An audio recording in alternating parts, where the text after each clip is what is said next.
KaraokeBooks. Crime and Punishment. Fyodor Dostoevsky.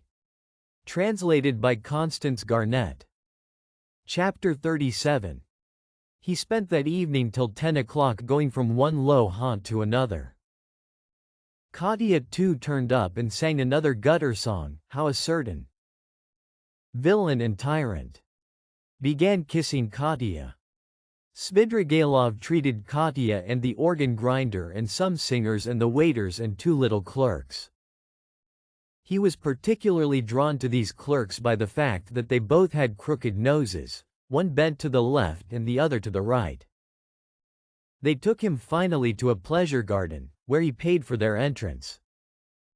There was one lanky 3-year-old pine tree and 3 bushes in the garden, besides a Vauxhall, which was in reality a drinking bar where tea too was served, and there were a few green tables and chairs standing round it. A chorus of wretched singers and a drunken but exceedingly depressed German clown from Munich with a red nose entertained the public. The clerks quarreled with some other clerks and a fight seemed imminent. Svidrigailov was chosen to decide the dispute. He listened to them for a quarter of an hour, but they shouted so loud that there was no possibility of understanding them. The only fact that seemed certain was that one of them had stolen something and had even succeeded in selling it on the spot to a Jew, but would not share the spoil with his companion. Finally it appeared that the stolen object was a teaspoon belonging to the Vauxhall. It was missed and the affair began to seem troublesome. Svidrigailov paid for the spoon, got up, and walked out of the garden. It was about 6 o'clock. He had not drunk a drop of wine all this time and had ordered tea more for the sake of appearances than anything. It was a dark and stifling evening. Threatening storm clouds came over the sky about 10 o'clock. There was a clap of thunder, and the rain came down like a waterfall. The water fell not in drops, but beat on the earth in streams. There were flashes of lightning every minute and each flash lasted while one could count 5. Drenched to the skin, he went home, locked himself in, opened the bureau, took out all his money and tore up 2 or 3 papers. Then, putting the money in his pocket, he was about to change his clothes, but, looking out of the window and listening to the thunder and the rain, he gave up the idea, took up his hat and went out of the room without locking the door. He went straight to Sonia. She was at home. She was not alone. The 4 Kapernamov children were with her. She was giving them tea. She received Svidrigailov in respectful silence, looking wonderingly at his soaking clothes. The children all ran away at once in indescribable terror. Svidrigailov sat down at the table and asked Sonia to sit beside him. She timidly prepared to listen. "I may be going to America, Sofia Semyonovna," said Svidrigailov, "and as I am probably seeing you for the last time, I have come to make some arrangements." "Well, did you see the lady today?" "I know what she said to you, you need not tell me." Sonia made a movement and blushed. "Those people have their own way of doing things. As to your sisters and your brother, they are really provided for and the money assigned to them I've put into safe keeping and have received acknowledgments. You had better take charge of the receipts, in case anything happens. Here, take them. Well now, that's settled. Here are 3 5% bonds to the value of 3,000 rubles. Take those for yourself, entirely for yourself, and let that be strictly between ourselves, so that no one knows of it, whatever you hear. You will need the money, for to go on living in the old way, Sofia Semyonovna, is bad, and besides there is no need for it now. I am so much indebted to you, and so are the children and my stepmother," said Sonia hurriedly, "and if I've said so little, please don't consider. That's enough. That's enough. But as for the money, Arkady Ivanovich, I am very grateful to you, but I don't need it now. I can always earn my own living. Don't think me ungrateful. If you are so charitable, that money It's for you, Sophia Semyonovna, and please don't waste words over it. I haven't time for it. You will want it. Rodion Romanovich has two alternatives: a bullet in the brain or Siberia. Sonia looked wildly at him and started. Don't be uneasy, I know all about it from himself and I am not a gossip, I won't tell anyone. It was good advice when you told him to give himself up and confess. It would be much better for him. Well, if it turns out to be Siberia, he will go and you will follow him. That's so, isn't it? And if so, you'll need money. You'll need it for him, do you understand? Giving it to you is the same as my giving it to him. Besides, you promised Amalia Ivanovna to pay what's owing. I heard you. How can you undertake such obligations so heedlessly, Sophia Semyonovna? It was Katerina Ivanovna's debt and not yours, so you ought not to have taken any notice of the German woman. You can't get through the world like that. If you are ever questioned about me, tomorrow or the day after you will be asked. Don't say anything about my coming to see you now and don't show the money to anyone or say a word about it. Well, now goodbye. He got up. My greetings to Rodion Romanovich. By the way, you'd better put the money for the present in Mr. Razumihin's keeping. You know Mr. Razumihin? Of course you do. He's not a bad fellow. Take it to him tomorrow or when the time comes. And till then, hide it carefully. Sonia too jumped up from her chair and looked in dismay at Svidrigailov. She longed to speak, to ask a question, but for the first moments she did not dare and did not know how to begin. How can you be going now, in such rain? Why, be starting for America, and be stopped by rain. Ha, ha. Goodbye, Sophia Semyonovna, my dear. Live and live long, you will be of use to others. By the way, tell Mr. Razumihin I send my greetings to him. Tell him Arkady Ivanovich Svidrigailov sends his greetings. Be sure to. He went out, leaving Sonia in a state of wondering anxiety and vague apprehension. It appeared afterwards that on the same evening, at 11:20, he made another very eccentric and unexpected visit. The rain still persisted. Drenched to the skin, he walked into the little flat where the parents of his betrothed lived, in 3rd Street in Vasilyevsky Island. He knocked some time before he was admitted, and his visit at first caused great perturbation, but Svidrigailov could be very fascinating when he liked, so that the first, and indeed very intelligent surmise of the sensible parents that Svidrigailov had probably had so much to drink that he did not know what he was doing vanished immediately.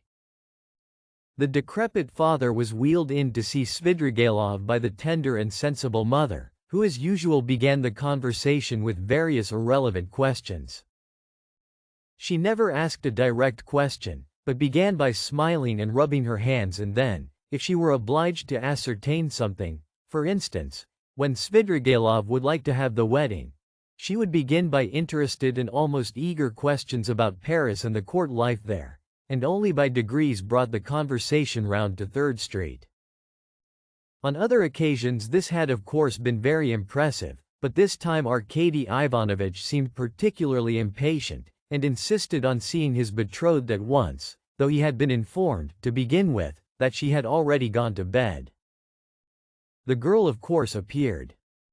Svidrigailov informed her at once that he was obliged by very important affairs to leave Petersburg for a time, and therefore brought her 15,000 rubles and begged her accept them as a present from him, as he had long been intending to make her this trifling present before their wedding. The logical connection of the present with his immediate departure and the absolute necessity of visiting them for that purpose in pouring rain at midnight was not made clear. But it all went off very well, even the inevitable ejaculations of wonder and regret, the inevitable questions were extraordinarily few and restrained. On the other hand, The gratitude expressed was most glowing and was reinforced by tears from the most sensible of mothers. Svidrigailov got up, laughed, kissed his betrothed, patted her cheek, declared he would soon come back, and noticing in her eyes, together with childish curiosity, a sort of earnest dumb inquiry, reflected and kissed her again, though he felt sincere anger inwardly at the thought that his present would be immediately locked up in the keeping of the most sensible of mothers. He went away, leaving them all in a state of extraordinary excitement, but the tender mamma, speaking quietly in a half-whisper, settled some of the most important of their doubts, concluding that Svidrigailov was a great man, a man of great affairs and connections and of great wealth. There was no knowing what he had in his mind. He would start off on a journey and give away money just as the fancy took him, so that there was nothing surprising about it. Of course it was strange that he was wet through, but Englishmen, for instance, were even more eccentric, and all these people of high society didn't think of what was said of them and didn't stand on ceremony. Possibly, indeed, he came like that on purpose to show that he was not afraid of anyone. Above all, not a word should be said about it, for God knows what might come of it, and the money must be locked up, and it was most fortunate that Fedosia, the cook, had not left the kitchen.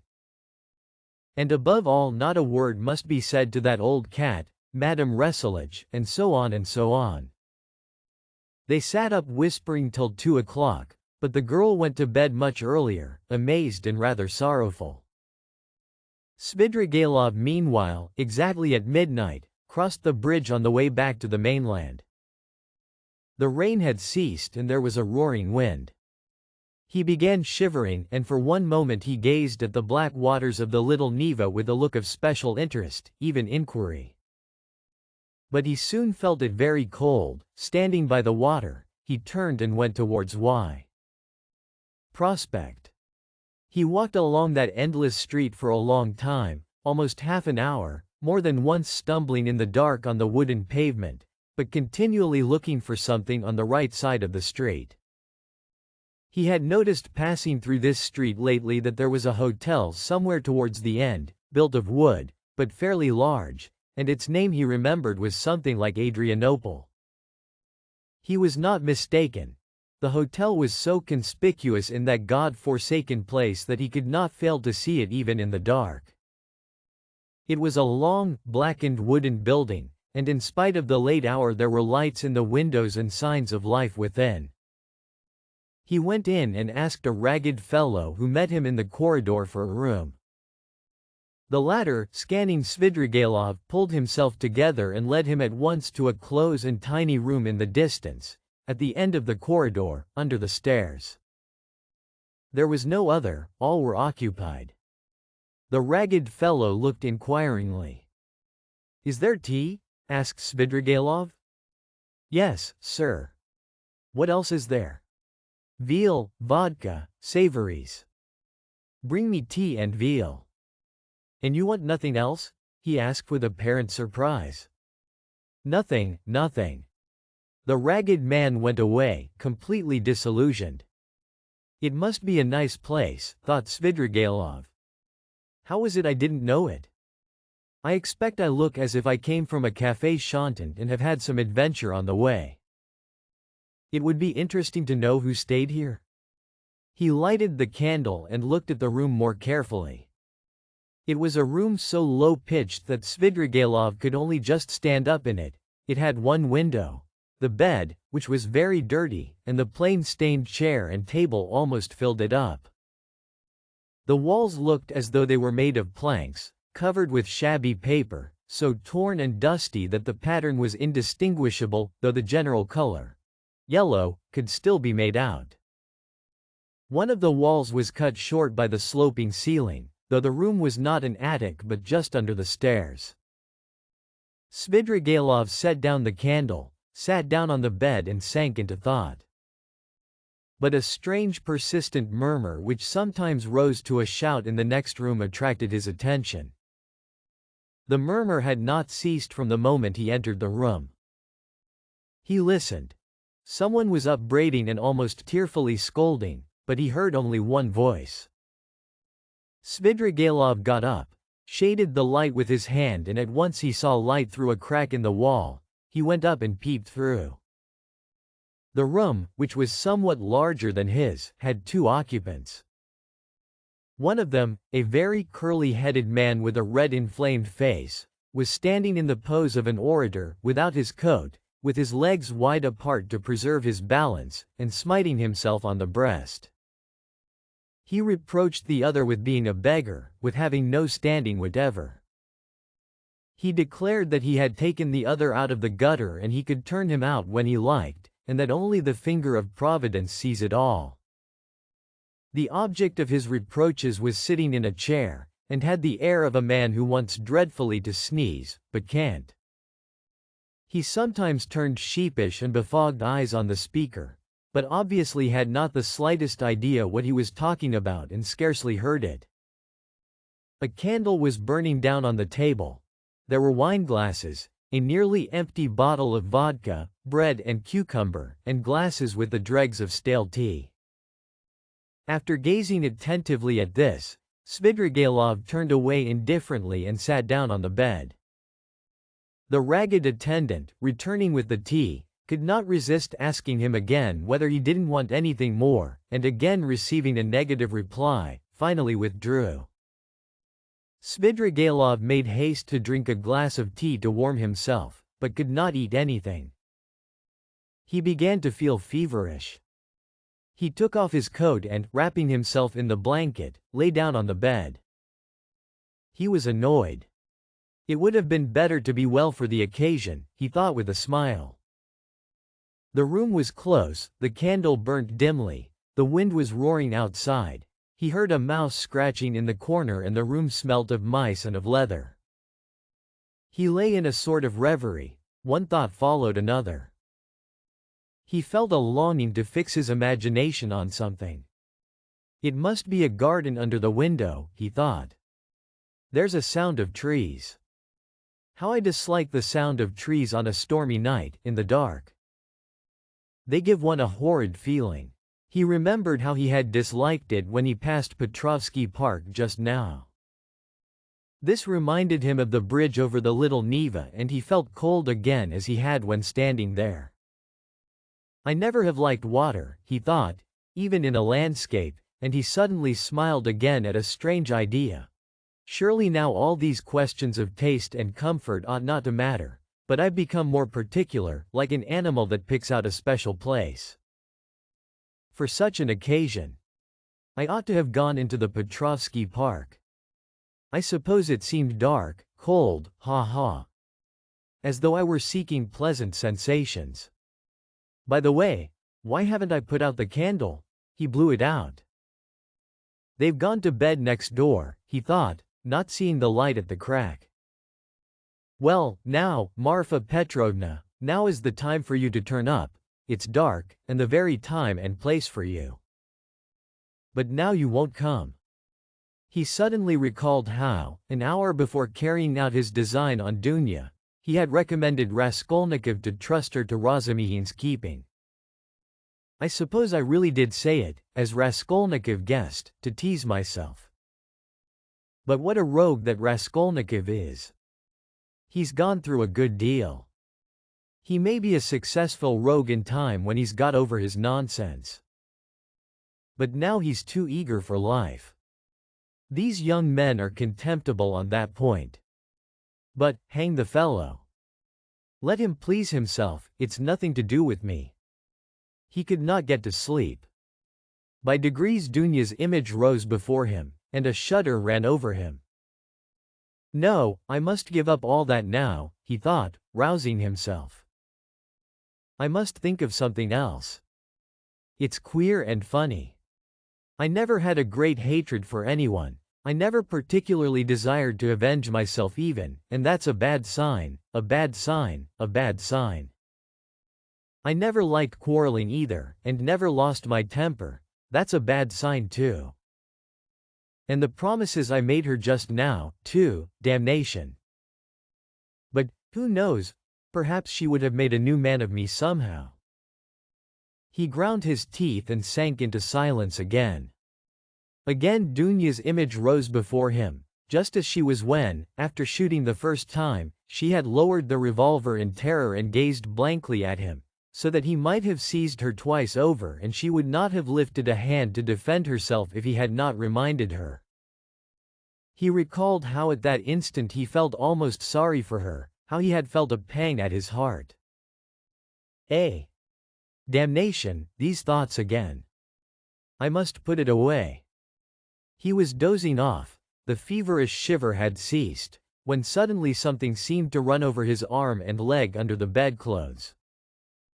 He started. Hang it. I believe it's a mouse, he thought, that's the veal I left on the table. He felt fearfully disinclined to pull off the blanket, get up, get cold, but all at once something unpleasant ran over his leg again. He pulled off the blanket and lighted the candle. Shaking with feverish chill, he bent down to examine the bed. There was nothing. He shook the blanket and suddenly a mouse jumped out on the sheet. He tried to catch it, but the mouse ran to and fro in zigzags without leaving the bed, slipped between his fingers, ran over his hand and suddenly darted under the pillow. He threw down the pillow, but in one instant felt something leap on his chest and dart over his body and down his back under his shirt. He trembled nervously and woke up. The room was dark. He was lying on the bed and wrapped up in the blanket as before. The wind was howling under the window. How disgusting, he thought with annoyance. He got up and sat on the edge of the bedstead with his back to the window. It's better not to sleep at all, he decided. There was a cold damp draft from the window, however. Without getting up he drew the blanket over him and wrapped himself in it. He was not thinking of anything and did not want to think. But one image rose after another, incoherent scraps of thought without beginning or end passed through his mind. He sank into drowsiness. Perhaps the cold, or the dampness, or the dark, or the wind that howled under the window and tossed the trees roused a sort of persistent craving for the fantastic. He kept dwelling on images of flowers. He fancied a charming flower garden, a bright, warm, almost hot day, a holiday, Trinity Day. A fine, sumptuous country cottage in the English taste overgrown with fragrant flowers, with flower beds going round the house. The porch, wreathed in climbers, was surrounded with beds of roses. A light, cool staircase, carpeted with rich rugs, was decorated with rare plants in china pots. He noticed particularly in the windows nosegays of tender, white, heavily fragrant narcissus bending over their bright, green, thick long stalks. He was reluctant to move away from them, but he went up the stairs and came into a large, high drawing room and again everywhere. At the windows, the doors onto the balcony, and on the balcony itself, were flowers. The floors were strewn with freshly cut fragrant hay, the windows were open, a fresh, cool, light air came into the room. The birds were chirruping under the window, and in the middle of the room, on a table covered with a white satin shroud, stood a coffin. The coffin was covered with white silk and edged with a thick white frill. Wreaths of flowers surrounded it on all sides. Among the flowers lay a girl in a white muslin dress, with her arms crossed and pressed on her bosom, as though carved out of marble. But her loose fair hair was wet. There was a wreath of roses on her head. The stern and already rigid profile of her face looked as though chiseled of marble too, and the smile on her pale lips was full of an immense unchildish misery and sorrowful appeal. Svidrigailov knew that girl. There was no holy image, no burning candle beside the coffin, no sound of prayers. The girl had drowned herself. She was only 14, but her heart was broken. And she had destroyed herself, crushed by an insult that had appalled and amazed that childish soul, had smirched that angel purity with unmerited disgrace and torn from her a last scream of despair, unheeded and brutally disregarded, on a dark night in the cold and wet while the wind howled. Svidrigailov came to himself, got up from the bed and went to the window. He felt for the latch and opened it. The wind lashed furiously into the little room and stung his face and his chest, only covered with his shirt, as though with frost. Under the window there must have been something like a garden, and apparently a pleasure garden. There, too, probably there were tea tables and singing in the daytime. Now drops of rain flew in at the window from the trees and bushes. It was dark as in a cellar, so that he could only just make out some dark blurs of objects. Svidrigailov, bending down with elbows on the window sill, gazed for 5 minutes into the darkness. The boom of a cannon, followed by a second one, resounded in the darkness of the night. Ah, the signal! The river is overflowing, he thought. By morning it will be swirling down the street in the lower parts, flooding the basements and cellars. The cellar rats will swim out, and men will curse in the rain and wind as they drag their rubbish to their upper stories. What time is it now? And he had hardly thought it when, somewhere near, a clock on the wall, ticking away hurriedly, struck 3. Aha! It will be light in an hour. Why wait? I'll go out at once straight to the park. I'll choose a great bush there drenched with rain, so that as soon as one's shoulder touches it, millions of drops drip on one's head. He moved away from the window, shut it, lighted the candle, put on his waistcoat, his overcoat and his hat and went out, carrying the candle, into the passage to look for the ragged attendant who would be asleep somewhere in the midst of candle ends and all sorts of rubbish, to pay him for the room and leave the hotel. It's the best minute, I couldn't choose a better. He walked for some time through a long narrow corridor without finding anyone and was just going to call out, when suddenly in a dark corner between an old cupboard and the door he caught sight of a strange object which seemed to be alive. He bent down with the candle and saw a little girl, not more than 5 years old, shivering and crying, with her clothes as wet as a soaking house flannel. She did not seem afraid of Svidrigailov, but looked at him with blank amazement out of her big black eyes. Now and then she sobbed as children do when they have been crying a long time, but are beginning to be comforted. The child's face was pale and tired, she was numb with cold. How can she have come here? She must have hidden here and not slept all night. He began questioning her. The child, suddenly becoming animated, chattered away in her baby language, something about Mammy, and that Mammy would beat her, and about some cup that she had bewoken. The child chattered on without stopping. He could only guess from what she said that she was a neglected child, whose mother, probably a drunken cook, in the service of the hotel, whipped and frightened her. That the child had broken a cup of her mother's and was so frightened that she had run away the evening before, had hidden for a long while somewhere outside in the rain, at last had made her way in here, hidden behind the cupboard and spent the night there, crying and trembling from the damp, the darkness and the fear that she would be badly beaten for it. He took her in his arms, went back to his room, sat her on the bed, and began undressing her. The torn shoes which she had on her stockingless feet were as wet as if they had been standing in a puddle all night. When he had undressed her, he put her on the bed, covered her up and wrapped her in the blanket from her head downwards. She fell asleep at once. Then he sank into dreary musing again. What folly to trouble myself, he decided suddenly with an oppressive feeling of annoyance. What idiocy! In vexation he took up the candle to go and look for the ragged attendant again and make haste to go away. Damn the child, he thought as he opened the door, but he turned again to see whether the child was asleep. He raised the blanket carefully. The child was sleeping soundly, she had got warm under the blanket, and her pale cheeks were flushed. But strange to say, that flush seemed brighter and coarser than the rosy cheeks of childhood. It's a flush of fever, thought Svidrigailov. It was like the flush from drinking, as though she had been given a full glass to drink. Her crimson lips were hot and glowing, but what was this? He suddenly fancied that her long black eyelashes were quivering, as though the lids were opening and a sly crafty eye peeped out with an unchildlike wink, as though the little girl were not asleep, but pretending. Yes, it was so. Her lips parted in a smile.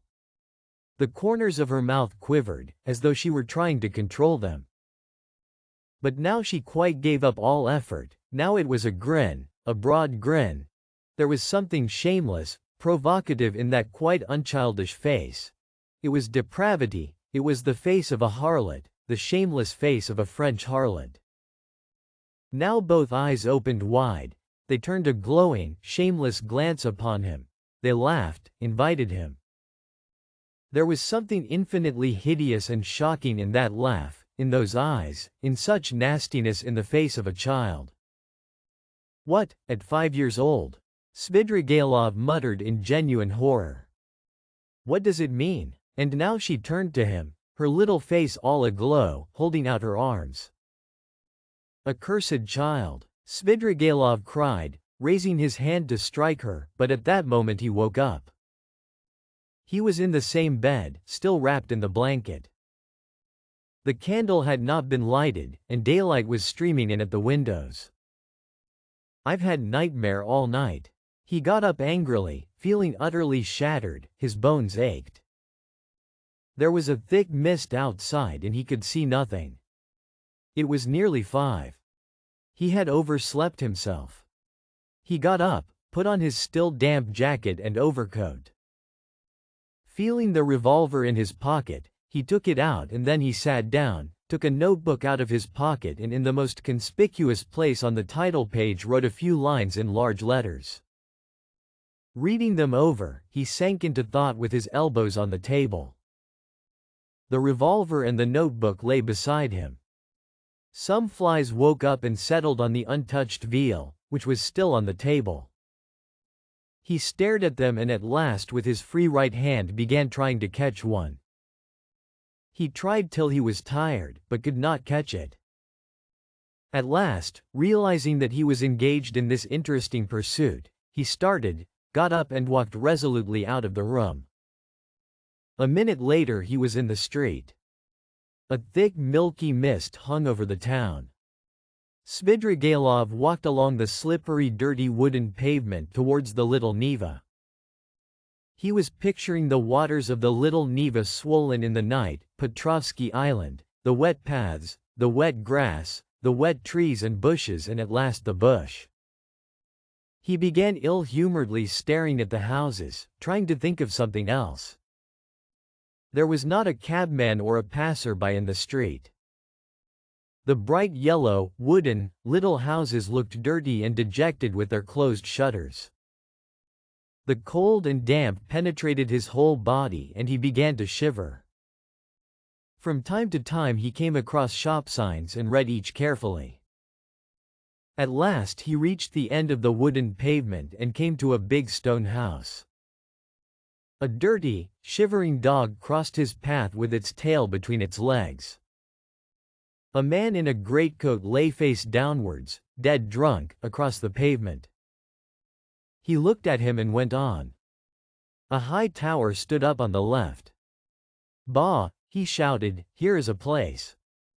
Why should it be Petrovsky? It will be in the presence of an official witness anyway."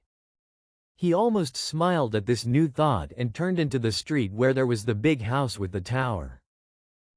At the great closed gates of the house, a little man stood with his shoulder leaning against them, wrapped in a gray soldier's coat, with a copper Achilles helmet on his head. He cast a drowsy and indifferent glance at Svidrigailov.